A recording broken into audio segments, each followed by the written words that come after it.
Welcome, it's our first panel of the day. We're going to be discussing the Christopher Kane show, and what a panel to have for our first one of the day. I'm joined by author and curator Bronwyn Cosgrave, esteemed, acclaimed, wonderful milliner Stephen Jones.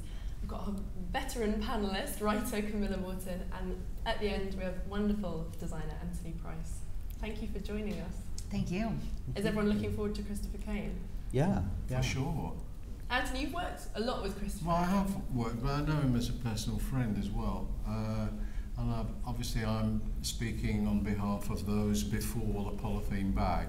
I do see 90% of the British fashion people are involved in after, with it on a polythene bag, criticising it, looking at it, wearing it. But I come from, as Stephen does, from the other end, before the polythene bag, which is a very different world. And so obviously I can only pass comment really about the structure of things, and which of course is very important. I believe it to be so.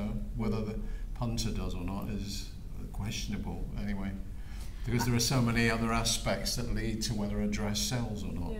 And I'm actually really excited as a client because I don't buy a lot of Christopher Kane, but usually every season I buy one piece, because since he did that leopard sweater, I just had a reaction to it like, this is a classic on par with, say, a Chanel jacket, which you know was one of the first great pieces I ever bought. So I'm always inspired. I think he makes very wonderful, elegant, refined clothes that have this incredible street edge there, which I think is kind of an inimital part of him. I'm really interested that you mentioned structure and that you mentioned kind of the classic nature of him, because do you think that's why Christopher's sort of really managed to build his brand and become such a sort of a key figure for London? It's just how well his clothes are made and how cleverly they're made. Do you think that's the case, Stephen? Yeah, I mean, I think you really see that in that first outfit as well. I mean, it was great to have a biker jacket with a slim skirt. And it's clothes like that can look really awkward. But actually that was really, really accomplished. And I love the masculine-feminine balance, and it's the way that a lot of people I know would like to look. And I think the quality is really there. And also, I think one of the most difficult things in fashion, you know, the reason that trench coats aren't made from chiffon is because they don't work in chiffon. That he always chooses the right fabric for the outfit, so technically it works as well. And for example, that dress, because it's in a little boucle fabric, it means that it's not going to crease across the tummy, that it's always going to move and fall. I mean, he's very kind to women in that respect, I think. I like the craftsmanship involved in his clothes too. It's very apparent when you see that, the quilting on the jacket, or just the knit. I mean, I'm a big Missoni fan, and just the way he does knitwear on par with, you know, the master labels, and very quickly, you know, straight out of college, he just went for it and hasn't looked back. I'd say it's something interesting that you mentioned, Anthony, that people, a lot of young fashion writers and young fashion shoppers, they talk about Christopher because of some of his embellishments and some of his prints and some of the sort of fun pieces he's done, so like that kind of bubbling polythene clutch that he did, when actually I think, as you both mentioned, it's his incredible skill with things like fabric and knowing exactly what's going to work in terms of structure. Do you think for him, working as a designer, it is cut and structure that sort of leads how he designs? Well, that's what first attracted me to what he does. You know, I noticed immediately that it was sexy but clever. The early pieces he did, I must say, they're looking a lot more classical now. Yeah. And that knee length of it, is that just above the knee, or Yeah, just above. Yeah, knowing also he's got a market he's got to fulfill, because they built that business, which is actually, one must never forget that they've got to sell to the people who are used to accepting their stuff and selling it, and they start to, in a way, fall into a kind of niche, which isn't a bad thing, because if you set the niche to begin with, then it's yours forever, really. But people will, of course, try and knock it off. But has he reached that stage yet? He does obviously work with Versace, doesn't he? So he gets to look in those big houses and see how they do it all. And the financial punches, that's all right, dreaming up a fabulous bit of something on a frock, but if you can't pay the women to do it, you're up shit creek without a paddle, you know. You know, you've got to find the money to do it all. You need something behind you for that. But he's got that, and he and Tammy work very hard on that, his sister, and there's a family support thing as well. But keeping that business going, I've digressed now. No, I was always a fan of Gianni Versace, actually, and the spring-summer collection of Christopher Kane was very Versace in terms of the silhouettes and actual colors. But, you know, rather than think, oh, copy, I don't really feel that way about him like some young designers. It's more like he's been handed the keys to the kingdom, and he's kind of moving it on in a subtle way through his own work, and then obviously for Versace. Well, I think when Christopher Kane first appeared, his first collection, when he sent out those micro minis in the neons, he was the heir apparent too of Versace, because fashion was going through a very safe phase at that time. You know, there was a whole sort of generation of designers that were already established. Everybody was safely in their houses in Paris, and he came along not like a student designer, but much slicker right from the word go. And I think that that's why he got such a strong international following straight away, and he hit a note with the American buyers and with the buyers and the press globally straight away, because he was carrying on the mantle of Versace at a time where everything was very pared down, not bright acidic colours. And I think that that's why Donatella was attracted to him, because as much as doing the classic pieces, his pieces are super sexy, and he does what Alaya does for Paris, what Versace did for Milan. He's doing a slick version for London. It's glamorous. I mean, I think that's a word, and I don't always think, I mean, certainly Antony Price's clothes are always glamorous, you know, but you don't always have that word associated with London fashion. It can be avant-garde. I mean, it's changed a lot, but I do think that they are very kind of sexy and fun. But they're witty as well, and I think that's been part of his success. You're very witty. Yeah, I mean, I think people buy clothes, buy hats, whatever, to cheer themselves up, and his clothes always look optimistic. I mean, I think you really saw that in his early collections, as you were saying, with the colour. I mean, nobody had used bright colour for years before that. I mean, now it's sort of part of the lexicon of what we deal with, but nobody had used like neon yellow, neon orange. I mean, the only person who was doing that really at the beginning was Ralph Simons as well. I think what I've really liked about his shows is that he does usually narrow in on a theme. It's been jungle, it's been gingham, it's been leather, that wonderful sort of, you know, embroidered leather, and he'll just push it, and actually that takes a lot of confidence. And that's why I think he has been so influential, is because he does narrow in on something. I love in this show as well, the simplicity of the makeup and the hair. I think that really clean look is so important this season. And it makes you focus on the clothes. Absolutely. Should we look at? Let's start to go through it. So we've already kind of dissected the opening look, and I think there's something, as we all said, it's kind of the simplicity of that, the one colour. It's very. You could wear that anywhere. But it's confident as well, and I think it shows that he knows what he's about. And in a way, it's a winter silhouette being done through spring. And I like that. There's a lot there, but it doesn't feel bulky in the way that some of that, you know, like there's a lot going on in that skirt. But I think it's got an ethereal quality to it. But there is still that playfulness, like the gaffer tape print, as I referred to it earlier, running down the front of that top. There's still that kind of excitement and wit. We're seeing a lot of skirts too. I mean, you know, the past sort of 6 years has been all about dresses, particularly in London. It's nice to see some separates. And that biker again. It's a great jacket.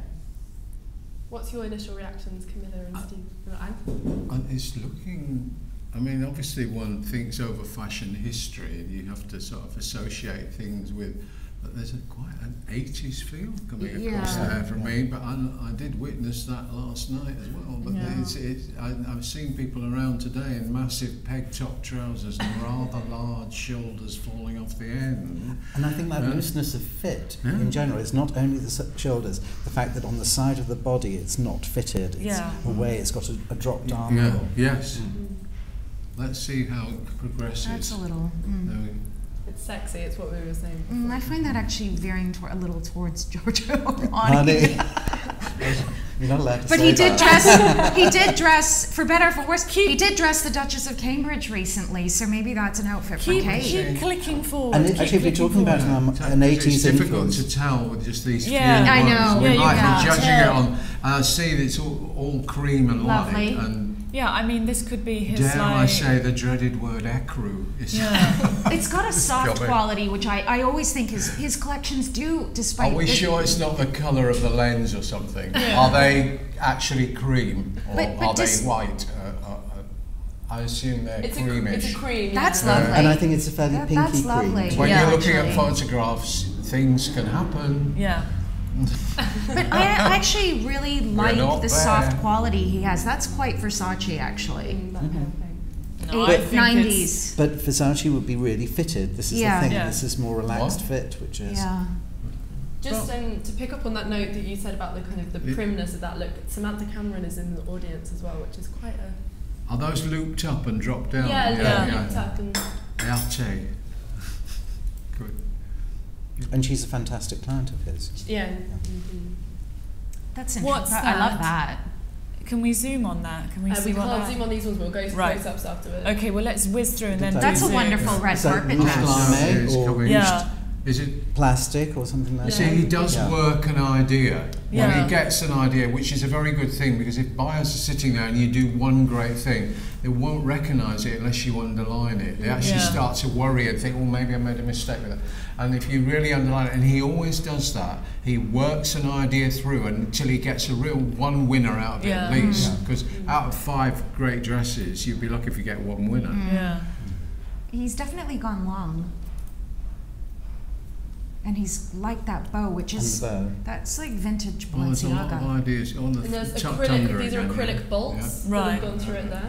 Did he say what his inspiration was for the collection, Lou? Pardon? Did he give a reference or No, inspiration? no, he hasn't. Is it Claude Montana?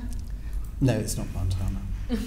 Because Montana would always mount the fabric and it would be more sculpted feeling, whereas this is, you can see the softness of How the right fabric you that it's are, made Stephen. from. Mhm. How right you are.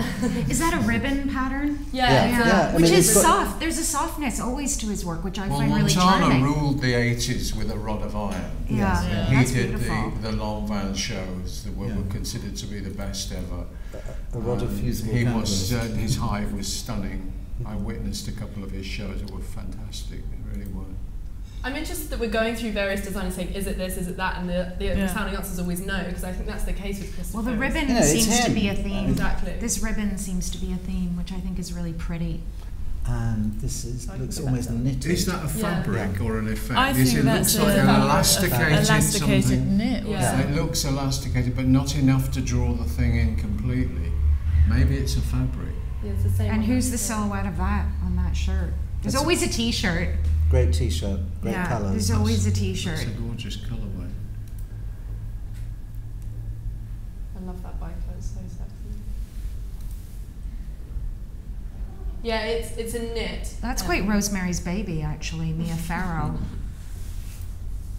What are our gut reactions so Frankenstein. far? Yeah, Frankenstein. Frankenstein. They've drawn from Frankenstein with the hair and makeup as well, that kind of simplicity. Yeah. Or like the gorilla in the past. I mean, I think it's beautiful. And I think there's like a long silhouette present, but he's also working in the shorter hemline, you know? And again, it's for, and the That's bow is great. really That That's top beautiful. is so the fantastic. plasmon of the bow is So absolutely genius. genius. I have Very. I have not seen that in fashion before, That's beautiful. ever. No, that is a really, really new one. And actually, the grammar of fashion is really small. I remember Malcolm McLaren saying, you know, it's amazing. You know, there's a Spanish look, there's a punk look, there's this, that, and the other. So actually, to come up with something completely new, I mean, it's a little bit Vianney, but yeah. but still really beautifully done. That's a fun little suit. Yeah, foamy Yeah. fabric. I like what It feels also very spring summer to me. It's Yeah. very seasonal, whereas we've been seeing collections that could be any season, but it is quite defined. that's exactly what I was going to It's say. a I like little the freshness bit, to dare it. I say, Queen Mother. It's so that Yeah, particular you were outfit is so saying British. it's quite straight Yeah. looking, Bronwyn. Quite straight, some of it. Yeah. No. But there are people now coming into the market now, China, we're dealing with all these new customers now, and of course they all head, anyone with a bob or two to spend us straight into London, and we've got the whole world in here now, and there's some pretty funny tastes coming in, and they've got to be and funny sizes. They've got to be catered for. There's a huge sway. Obviously, the Oriental part of it is enormous now. All those rich Chinese. It's happening there as a redo of the Industrial Revolution. It's happening there, making kings with money as we made here. That Brunel showed us with the whole thing that Danny Boyle did for the Olympic. Yeah. What is that embellishment? Sorry. We've got a lace and it's printed over with a sort of a gaffer tape-like effect. But the embellishment on the top, it's like an applique motif, I think, it's with beautiful. with a drop jewel. Jewel on it, just the one. But the clothes do look very British. Yeah. And it's what you were saying about the queenly, I think. Well, it is sort of high tea with, it's sort of like Coronation. That's meets kind of punk. punk. Yeah. That's kind of punk, right? I love the printed knickers. It's British in that. I like that. That's incredible. I like the whole ensemble idea. Like, there's a whole little look to it. But that look is so British. Yeah. That's Britain, it's prim. Well, that's a runway. I mean, that's a runway moment. It is But very the English, others. though. Yeah, and I think that's something that he does which is really clever, which is balances sort of the ladylike thing of his more conventional customers, but giving them an element of something which is modern, because they don't want to look like their mothers. They still want to look young, but where these expensive clothes are going to be worn are places like, Ascot, weddings, all these formal events that we have during the summer where you have to look in a certain way. Wow. Well, that's where most clothes go, to family occasions with grandchildren and weddings. aunties, and they've all got to, you're trying to win favour with the rest of the family. Getting up their noses doesn't do you any favours, and a lot of young people today realise that. My generation, we couldn't wait to get up their noses, but now it's a bit silly. You cut off what's in the fridge, the free rent. Why do they want to leave home? But that's what's clever about Christopher, is I never think you look at his designs and think he's been restrained by having to think about those things, by having to think, what type of customer can afford my clothes, what are they going to? Even though he designs outfits which are perfect for those kind of occasions, you never look at them and think, oh, he's done it in a dress because he had to. There's always that sense of fun to it. And what a closing look. Yeah, I think you're right, Stephen. They hit it right on the nail. Yeah, it's just really a bit edgy, but not too in your face. Yeah. No, it's sharp, but it's grown up, but it's also got a sense of youthful exuberance to it and rebellion. A very difficult. And to build all that into one look is very difficult one to hit. Because those Chinese clients, when they come to Britain, or if they're buying something, a London look, want it to look like that, in the same way that if they buy something from Italy, they want it to look Italian, because those are parts of the different characters of fashion. So what is we've all said it's very British. What is kind of British now, do you think? Why do you look at that and say that's so London, that's so us right now? I remember years and years ago, when John was at Dior, I had to dye a dress for him, and I did a mixture of pink and green, and everybody within Dior sort of screamed in fits of laughter when they saw a pink and green dress. And I said, why? And they said, well, because it looks so British. I said, what do you mean? They said, don't you see it? They said, we'd never do pink and green in France. And it's true that, that soft pink is such a British thing, and that's one element of Britishness. Sorry, Bronwyn. No. I also think that with the explosion of everybody chasing the markets in China or chasing the markets in America, I know that when all the explosion happened and everybody wanted to be stocked in China, or before that in Russia, they all tried to do their take of China or their take of Russia. And I think a collection that stands out, and Christopher's done this very well, is he's stayed very British and he's stayed true to the elements that are around him rather than do his version of Russia or his version of China. I think some designers do that well, but I think here he's taken sort of elements of his childhood and things that inspire him around him, and that's what's appealing to an international audience, because they can buy into British. Do you think that's how he's managed to stay so sort of grounded and successful as a designer as well? Well, I also think you know, I think nowadays designers grow up knowing that they have to make a living, make profit. They're more aware of sales and buyers and reality and reality of Very business. different to Antony when we you thought started. it was just, you know, it was art, a further extension of art college. Yeah. You know, and we got away with that for years, you know, but Which I think is a then go straight fantastic into it. point of view. Actually. Do you think young designers just don't have that option anymore? Do you think that? And is that they something don't. that makes you sad? You can't. I mean, no, I don't think. I think it's a great thing. Like, although you know, there's a lot of craftsmanship there, which I think is British. I'm looking at the white and thinking Wedgwood actually, and this adornment, which is actually quite regal. And then there's this punk aspect. I mean, you would not see that in New York. But I think the whole kind of art school thing is for art school, and this is and London is now a fashion capital, and it has to be slick. Yeah, it has to go from being an art school to Real a proper world. real world business. Did I hear the word regal there? It's a word they like. It's a very new, rich word, and they love it. And any fabric that has it is always a winner.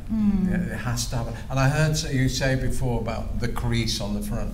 The greatest fear is the crease. Yeah. It is the greatest fear. They've ironed their lives straight. They're not going to have it on a dress. We can have some more of the close-ups. Oh, nice! Great. It's So that's fantastic. like That's- with them. That has it all. Perfect. There's a definite, But you there's know. no bosoms hanging out or anything, and it's well cut. Yep. But there is, you know, it does play on that adornment story which started at Louis Vuitton for autumn winter and has continued through so many of the collections I've seen. What do you It's think great. signifies Christopher's shopper? You kind of mentioned the kind of women who wear his clothes, but why do you think Christopher's carved out this incredible popularity? Because if you look at his stock, it's just incredible. Well, I think he's very fashion forward. Sorry to cut in here. I think he's very fashion forward, and they're very wearable and very commercial. They sit well with a Browns or a Barney's type lady because you can have your injection of extreme fashion, but also it's very wearable and not going to make you look ridiculous. It's going to make you look good. Comfort, it's sexy, there's great colour, it feels uplifting. You know, it's got hanger appeal even. You know, when you have embroidery or detailing, he's so good at doing, it always makes it look attractive to people to buy and put on. And he's a great guy as well, so, and that comes across in interviews because you have to have the clothes, but you have to have that whole personality, which is what sells the clothes. I think they're desirable, but they have an edge, for lack of a better word. And yes, his sort of persona, he comes across as a professional, actually, and just looks right for the role. He's the leader in Have London. you worked with him, Stephen? No, I haven't. The only time I did do a little bit of work with him, Sarah Moa wore one of his outfits on the day of when she received her MBE, and I made a little headdress to go with it.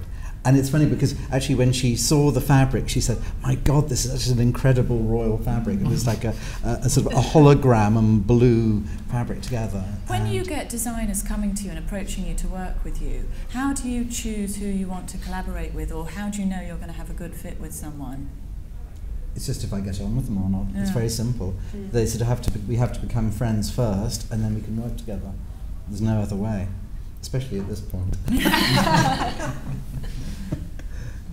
Would you like to see this look with a hat? I think it worked well.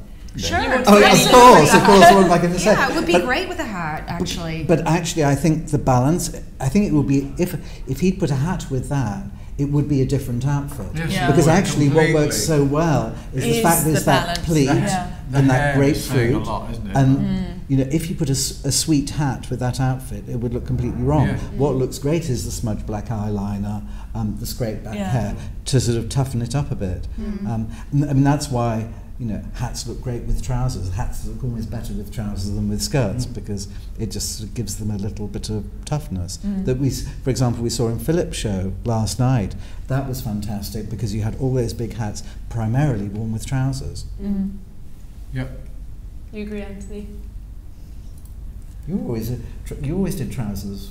Yeah, and I love. Well, I just love covering maximum body. That's why all those television things are obsessed at the moment, which is about the Poiret period. That's the block of 3, that block, this block, and then high waisted, and the Parade's End, and of course Downton Abbey, and that obsession with those clothes is going to filter through. But it looks better as trousers, but it is covering the entire body from the ground to under the neck, which I love. Yeah, and that's you last saw in La Belle Epoque, really. Wasn't it? Why is that so? Why is that modesty so sort of popular at the moment? Well, up to the neck is it, and it's Katie Price ruined it for bosoms forever. You know, no one ever wants to see a bust again. No, they completely ruined it. You so know? What's sexy now? Do you think? Well, I think shaped but covered up. Yeah. Painted on, Catwoman. Yeah. I mean this this photograph is my favourite look. Yeah, and this is Mackenzie, who's a fantastic model, and she's got this short dark hair, and she's fantastic in that outfit. I think she's making a point in it. I mean, I don't think that would be the first thing I'd order. Just only because, I mean, what kind of bra would I wear underneath? I mean, it's something you think about when you buy clothes. I mean, you know. That is a problem, that kind of thing, because most women have got a bust. Busts are bigger wear now than they've ever been. You wear something underneath it, like. And you do need to arrest that problem. No, but I think that will be a showpiece, and I think it's a showpiece. So when it's a red carpet piece as well. No, but also when Mrs. B or when carpet. one of the buyers come to purchase that, I bet that there will be a sheer chiffon bandeau going all the way around the whole rim, like you're rimmed with a bow around the bust line, and there will be some sort of diffusion of it. They do that. We will buy it if. I'm sure that's available in 5 fabrics. Because the buyer knows who's I'm sure that's available. And it's a Brown's window piece. I mean, that will. Yeah, I mean, I'm sure that comes in organza. It will probably come in cotton poplin. It will come in fine silk. And it will be at Topshop. It could even come in white. It could even come in a white cotton shirt with that feature. Yeah. It's just that motif that it could be. Don't you think it's rather ironic that you had that picture of Stella Tennant on before, and they all look exactly like her? That's the look. Yeah, she seems to be a muse. It's her look, isn't it? They've taken it on. Yeah, but it's a strong look, isn't it? And it's what we were saying. It's this different kind of sexy. Androgynous, yes. And exactly with that makeup. She's one of Nick's But straight men are now quite turned on by girls looking boyish, which is. Why is that, do you think, Anthony? Is it Katie Price again? Well, I know straight men well because they pay the bills. They should never be lost sight of. Exactly. I like that we've rooted sort of changes in fashion, cultural changes to Katie Price. They're very good in shows as well. Philip had a lot last night, and they make a noise and they give a great atmosphere to a show because they appreciate what's going on up there. Fashion are obviously a bit worried sometimes. Political. Withdrawn about and one worried about. Now that's I interesting. I like the jackets because it's like a modern, sporty way of doing a blazer. So. But I like this. This kind of stays true to that thing underneath is beautiful. Yeah, the cami underneath of the. Is that it's inserted into it, or is a sort of blouse hanging It's a underneath little cami worn with a skirt and a jacket. It's very delicate and jacket. In pleating, it's actually all pleated. Yeah, it's all soft That's pleated. beautiful. But he's so known for his pleats, and that's what's nice to see him kind of embrace something that everyone loves about him, and it shows his confidence. I think it must have been to Premier Vision and comb through the aircraft hangers to find that square inch fabric. It's very which soft. is such a nightmare to do. I mean, I'm but finding it has to be done. That's the combination of that and the idea and the colourway, and you have it. Look, can we talk a little bit about the colour palette? Because we've mentioned it, but we've talked more about sort of the embellishment. What struck you about that kind of that sort of soft pastels and those softer hues? I think they're Christopher Kane colors. I've seen all those colors, with the exception he hasn't done any purple, which he did last season. But I think it's quite true to who he is. It looks expensive as well. It does. It looks classic, and it's slightly one up on white, which is a bit. Oh, we've got to plug you in, darling. Sorry, lost me. And also, how long have I been lost there since the beginning? No. I think we lost you in a second. Okay. And also, you're taking essentially what's quite a wintry silhouette with the biker jacket, but making it very summer by doing it in this colour, and of course it's an organza. But I think, outfit number one in any designer's show is so crucial. So important. Yeah. Absolutely, because it's the silhouette that you're going to use as your guide. It's the mood. Yeah. And the colour as well. And you know, if that first outfit had been done in black or in cherry or something, it would have made a completely different show just from that one outfit. And since people started to use, since style.com, since the show started to come, look one defined what was going to happen, because the show reviews would only start with look one of a show. So it would be the first look, not the key look where there was the bride coming down the aisle, or there was this, there was that. Because before, editors could choose from 1 to 50 as what look would be the standout look. But now you have to lead with your first look, and it's almost, you know, it has to say everything. It has to be a little trailer of intent of what you're going to discover throughout the whole thing. And I think with Christopher, he played masculine and feminine. He's got his sugary sweet macaroony colours, and then he's got his edgy androgynous biker girl. Strong. That's quite funny. I mean, that's just a joke. And I kind of like that about him. He'll throw in that kind of... We're talking about the wonders of laser cut down there. Aren't Yeah, it's laser which cut. is, that has really changed everything, that machinery. It's funny that I don't think it is a joke. Right. I think it's a fantastic fashion statement. Yeah. And I, you know lots of women who would love to wear something like that, especially under a little neat jacket. I thought you were going to say I know lots of women that look like that last day of Fashion Week. It wouldn't be the first So thing that's on what my I look shopping like list, first day. but- That's what I woke up looking like. Love the shade of violet. But also it's so clever because you'll see countless women wearing it and everyone will know it's Christopher Kane. It's kind of the new I never branding, want that. you know, something as strong as that. And also, as he did so much purple last season, maybe that's, that's the purple. that's him seeing him off. That's the purple. Seeing him off, it was fucking killing off the purple. Yeah, kill off the purple. Well, I mean, it was carpeted head to toe last season. Yeah. But I don't think you should the carpet say... itself was purple last season. Yeah, even the carpet was purple last season. But I don't think you can say we used purple last season, thou must never use it again. I think a successful designer is very good at having his sort of like invisible signature, his sort of definite rules, the things that are going to define him that you'll go back to for him, like you would an Elia, like you would a Manolo, a Stephen, and then you play with it and do something to inspire people each season to think, oh my gosh, I must have this in my wardrobe because it's slightly different to last season and I can't live without it. These pieces did have the I can't live without it factor.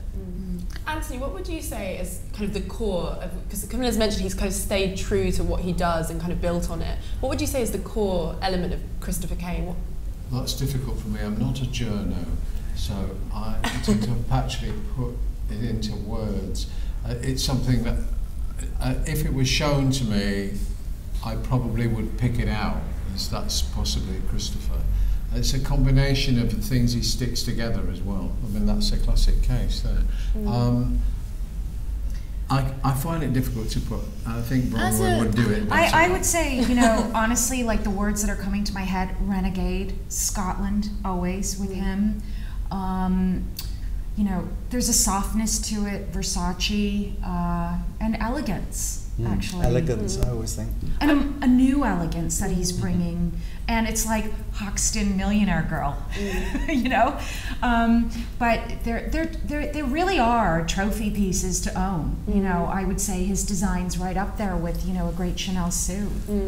I'm really interested that you mentioned Scotland because there's such this sense of sort of Scottish pride to him. He's even, I think he's an ambassador for Visit Scotland, you know? Yeah. And the way he sources his fabrics and some of the materials he uses, like with his cashmere, and he's so proud of that sort of national element. Do you think that that's something that's sort of facilitated his success, this kind of British pride that he has?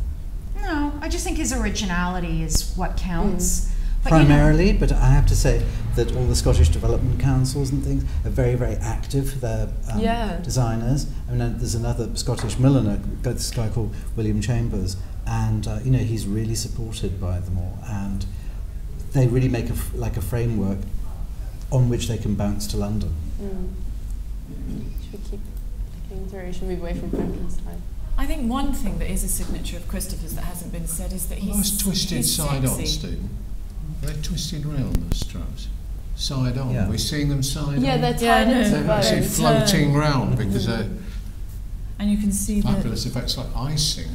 Yeah, it's like a cake. Yeah, and like a little ribbon too. It's like a little bow. And it's the colour of ivory. It's getting to look like ivory tusks. But it looks like a wedding cake. Evocative of things past that are vaguely memorable. And yeah, I actually thought that white outfit with it's a few beautiful back. I thought you could do that at a wedding. You know, you could get married at the Chelsea Registry Office. This is taking over from lace. Because the lace manufacturers are still all stuck with net and roses, and it will not do. And this is it. This is the replacement for lace. And I've seen enough lace. Yeah. I feel like enough already with the lace. But so we like seeing through the body, through something, and this is the replacement of lace. Yeah.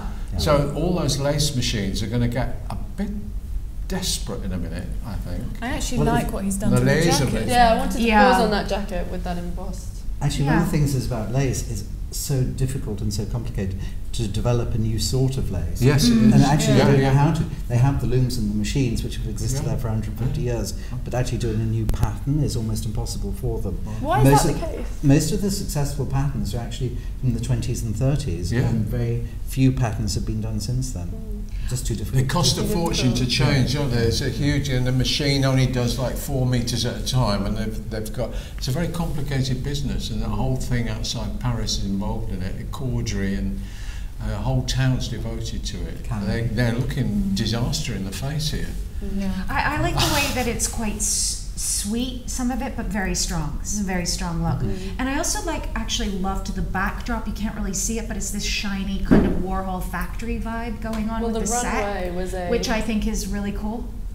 And that's the runway here. I don't know if you can like see that. Hologram. Yeah, a hologram. I like and it. Matches the invitation. It's kind of evoking that Warhol. Hologram. But it's that kind of futuristic, sort of married with that British, heritage type To me, that's nostalgic. I don't know, but but that jacket, craftsmanship, and the jackets I think got people excited. Who is that? That's Frankenstein again. Oh, is it? It's two versions of Frankenstein's face. That's a great summer T-shirt. I mean, again, we've got that the same effect down on the skirt. That's a very London look too, like with the heels or whichever way you want to play it. I'd love to know if that fabric has actually been bought from Jacob Schlepfer in Switzerland, who really make all those handmade fabrics, or whether they've been there all night knotting and crocheting those things together. Let's think that they've been there all night knotting. How they've done that, Stephen. They've actually knotted it or knitted it together. But it could be a knitting of flat pieces, but definitely those other things were laser bit. Do you think they're flat pieces and lasered out then, and it's twisted sideways, or is that actually knitted? I think it looks like it's knitted in a round. Yeah, it does look like it's gigantic knitting with a flat strip that's dyed. I love that outfit. I think it's great. But anyway, whatever it is, it's very interesting. I mean, new, isn't it? It's almost, it's street couture. I mean, you could imagine you could imagine, Stephen, some of the ateliers or, somebody hand knitting that or hand. I heard that dreaded word couture there, which of course is not England. Well, it is in a way, because these people, it's not. They are selling clothes, not a £400 lipstick, which is what they do in Paris, isn't it? That's to sell a lipstick and makeup. God forbid any of those women would order those clothes. They've actually got to make one then. The dread of having to make it. They do order the clothes. They do. Yeah, absolutely. But I'm sure that they're just altering all the proportions from Stella Tennant down to a small Chinese woman who's it's going to be difficult. But I mean, that's even a great thing. But they always used to, Balenciaga did that. Dior used to do that. I mean, they were always altered. The funny thing is, in those days, you would have a show collection, even of the haute couture, and a selling collection. And there'd be, simple black skirts as opposed to the ones with a great draped hip panel. So that sort of balance between the public view of it and the private view of it, which existed then as well. But I'm interested, you mentioned this, because obviously this is something that's getting even more prevalent for designers, especially with someone like Christopher Kane, where he's stocked across the world.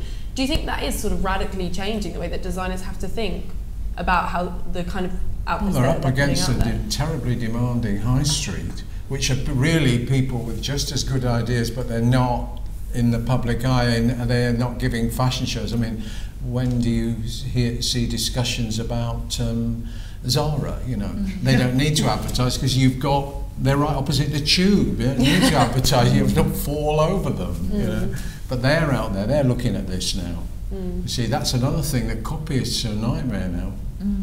Yeah. And Christopher Kane, he's someone who has suffered from copyists, and you can never create something that's as magical as Christopher Kane. But can you see this look sort of everywhere? Do you think this is something that it won't be as the craftsmanship? I think the colors will be, influential, because I do think they're different for him, but they are part of him. But yeah, inevitable. I mean, everything in London, I said this yesterday, is just immediately like Karen Millen, Zara, you name it. Faster than they actually get to Browns. Oh yeah, Why yeah. aren't the high street doing hats? Why isn't Zara doing hats? Well, they do. Well, they do, actually. And H&M do fantastic hats. Do they? And yeah, they do really, really good hats. Are they machine But made? they're all machine But made, they're all and they machine cost made, £10 and made in China. cut or You them can't have Taiwan. a cheap hat though, can you? No, I mean, I think it's Because blocking a hat is much more couture, isn't it? Yeah, I mean, they just have different manufacturing processes there, and they're making hundreds of thousands of things. But absolutely, it's a really healthy market for those big chains. Because the hat is always cheaper than the jacket. So if you want to get this season's look, you can just buy the appropriate hat. Job But done. also the high street Well, the has hat's to had work. such a moment as well. But high street has to work so far in advance now that before when we all Zara, excuse me, 6 weeks from fabric to in the shop, 6 weeks. They can have them in before these are delivered. It's frightening now. There are the sort of like Jane was saying the other day when she was in that they're already working 8-9 months ahead. Whistles, yeah. And actually Topshop, when they did their unique show on Sunday, they had 200 million people tune in to watch it online. And you so can I order think it today. that they've kind of decided to sort of like just put themselves alongside the designers that they support with the new gen. And what they did that was quite clever was that they sold out on the pieces that on the runway pieces, you could buy them as the show was happening and click it, and sold out there and then, and it was Are designers done. going to need to adapt to that? Do you think they're going to need to kind of assess the fact, whether it's because they've got an audience that wants it straight away, or because they've got the high street sort of taking their ideas? Do you think they're going to have to say, there's going to have to be a point where we're all going to either sort of sit the season out and then start selling straight from the catwalk? Do you think can we expect something like that in the next few years? You all look worried. But the thing is I think that Azzadine's a really good example of it. He just, don't you think, Stephen? He just does it at his own pace. He stays true to himself. He doesn't show on demand like a piece of processed cheese every time he jumps into the pot on a certain day. He shows as and when he's ready. And I think the way to sort of stand against the high street, or not even against the high street, but against this sort of system is to just show couture, not couture, but to show as and when you're ready to who you're ready for. We'd all love to do that. Miguel Drover in New York did the same thing this season. He was well, exactly. He has made a mark doing that from day one. He wouldn't show.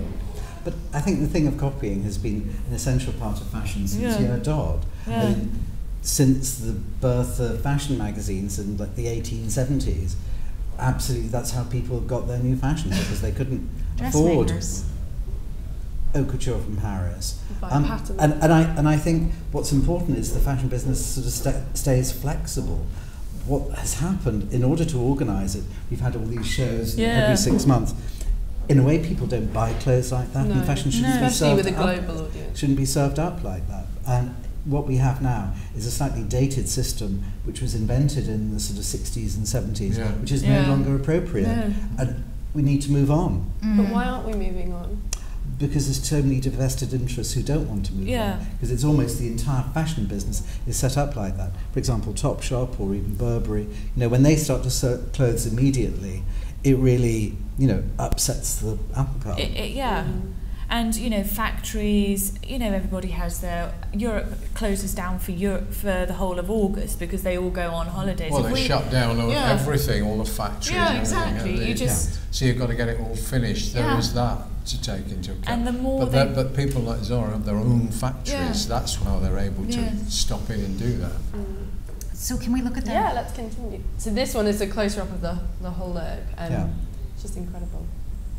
But I think this is what we were saying about, Camilla said, designers have to kind of they have to show what they can do when they have the catwalk, you know, show at their own pace. And I think that's kind of what Christopher does so well, is he uses every chance he has to be like, this is what I can do. And you can't look at that and think, I can get that somewhere else. You know, he's really showing. Wonder how it feels to wear. Yeah. I think it is this one. I hope it's not scratchy. Is like no, I can't silicon wear or something. Yeah, like it looks that. like Yeah, it I looks think it's like that. knitted silicon. Very conceptual. But it's mounted on a lining. Yeah, It's on an there- organza yeah, you lining. can see. Organza lining. Yeah, I you've don't got think there an is on the organza. sleeves though. It's just, I think it's a. Because that's another That's thing. craft. They put it on, oh, it tickles, and then it's all sunk. Yeah. Yeah. Oh. Very prim, that one.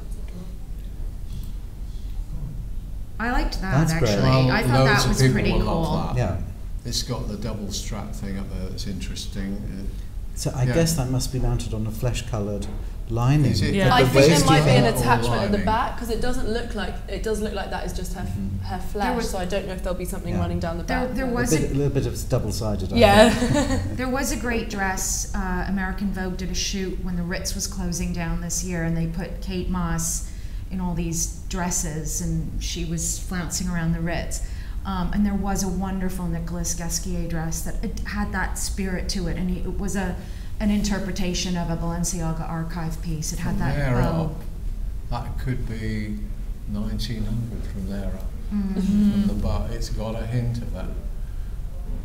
Is that it's slightly A-line, isn't it, above the knee? Yeah. Yeah. It may have a tail. And then there's a back, there's a sheer yeah, bit yeah. that runs down underneath. Not skin tight, not going in under the bum. But it's this new sexy. It's kind of what you were saying. You know, it's not just super short. It's a great Yeah. cocktail dress. It's a Yeah. great cocktail dress. That's really pretty. Really pretty. And that I think that is a sort of a silicone there. Silicon bow. I like the soft volume there. And the cut, you know, just slightly under the bust there. I don't know if you can all see that too well, just kind of running down Yeah. here. The word soft volume, yes. So that Yeah. we're allowing volume. Now, the volume has been banned for a long time, but now volume's creeping in. Now you're right. And there's something romantic about this. Well, it's, Very no, it's the pretty. worry Yeah. about a big bum. The greatest worry. All the terror of the bum is endemic in society. It's just going to take a long time to get rid of it.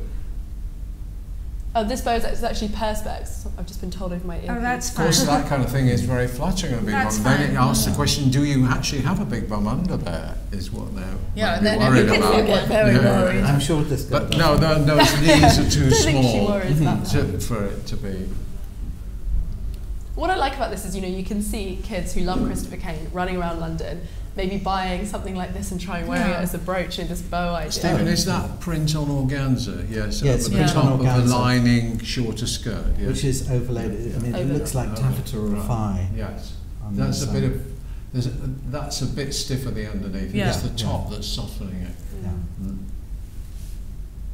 What are you thinking of the silhouettes? Are you a fan? Well, I can't really see it all. I mean, it seems quite fitted, and the bosoms are not overly fitted, and they are quite flat. I don't know how that's going to pan out on a 14, but it's not the problem. You know, they, as I said, they'll find a way. Go on, Sue. But actually, I think that cut on the bust is going to work on a size 40. Yeah. It's one of the, for example, it's one of the things that Vivienne does, Yeah. and she's so clever in cutting Yeah. clothes for a fuller figure, especially or a fuller bust, and that's got that same sort of Yeah, line that's going got underneath that. the bust Underneath that the bust. Vivienne does.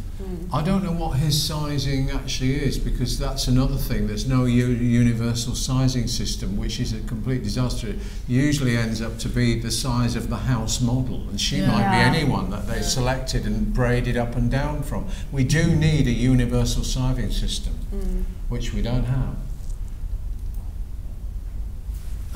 We see more there. Again with the perspex bow, but the higher. I think it's an interesting And that's collection got a, I of think Yeah. it's got a cocktail zip. dresses. Yeah. You know.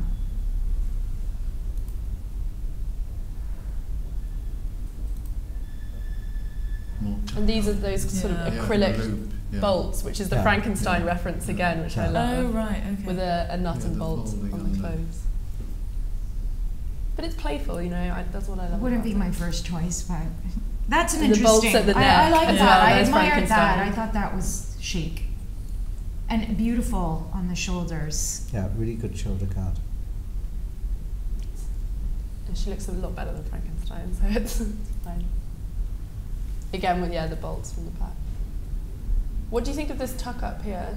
I'm loving all this tucked under vibe. Yeah.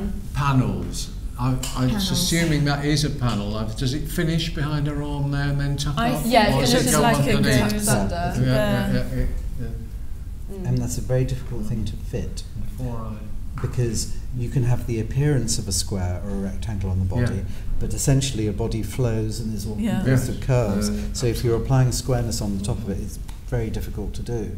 I mean, what's happened on that one, I mean, it's bagged slightly behind the arm, but that's the weight of the thing on the shoulder. Yeah. But he's been very good in trying to get that flatness coming up. Oh. Yeah, again, See we've there? got those. Yeah. That's a Versace color. Yeah, that sharp lemon, completely. And that's actually that, top. That is a take on, I would say, a Versace look too. Specifically Naomi and Versace. Yeah, right. I was waiting for you. Do you I can't remember what season. Like It was the early supermodel 90s. season. Yeah, supermodel, Yeah. which he loves, Yeah. It's a source of so inspiration. Well, I love these dresses, actually. I think they're really original. And again, it's a red carpet look or, a sort of debutante dress almost, a kind of. It looks like candy. That's what I love about it. It's kind of that edible nature to it, and his Super clothes are so sort of creative. you want to touch them and wear them. Let's look at the other one. The one with the waist. I thought that was great. This one. one Yeah. that goes in. Yeah, I thought that was really pretty. And it's a dress to own. And I think it is frilled plastic. Yeah. Oh, that's fun. Yeah. Yeah, so, but he's got this sort of, I think there is like a 50s, 60s retro feel with some of the dresses, but working with them in these interesting fabrics and working in plastic. And I think that's fun. Yeah, that's great. That's the waist. It's really fun. It's interesting because he hadn't highlighted the waist that much, but then he suddenly did that one there.